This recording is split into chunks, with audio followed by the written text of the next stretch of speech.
कल की आएंगे तो किसी देह का चयन किया जाएगा जी। तो अभी हम देख रहे हैं पृथ्वी पे जितनी देहधारी मनुष्य हैं या जीव जो भी हैं जिनकी भी देह है, तो क्या इन्हीं में से कोई देह होगी?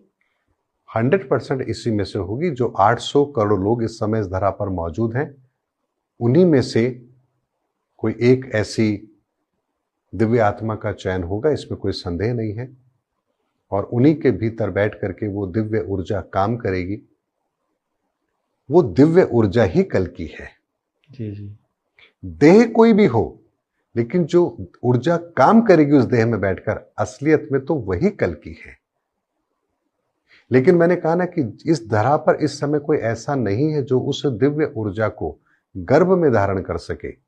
इसीलिए किसी ऐसे पात्र का चयन होना, उन्हें उस ऊर्जा के लेवल पर तैयार करना, ताकि इस धरा पर एक कार्य हो सके, ये बहुत बड़ा कार्य है, बहुत बड़ा कार्य है। जैसे अब लोगों के मन में संशय आएगा, तो उस संशय को मैं दूर करना चाहूंगा। भगवान श्री कृष्ण को धर्म स्थापना का कार्य करना था, लेकिन कार्य करवाया किससे? अर्जुन से।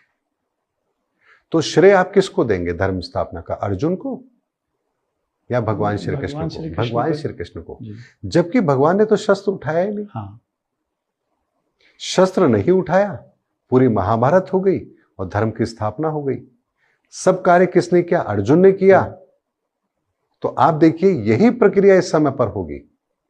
दुनिया, हाँ जी, दुनिया जिसे देख रही होगी देह के रूप में, वो तो एक साधारण सी देह ही होगी, लेकिन उसके भीतर वो कल्कि की चेतना कार्य कर रही होगी।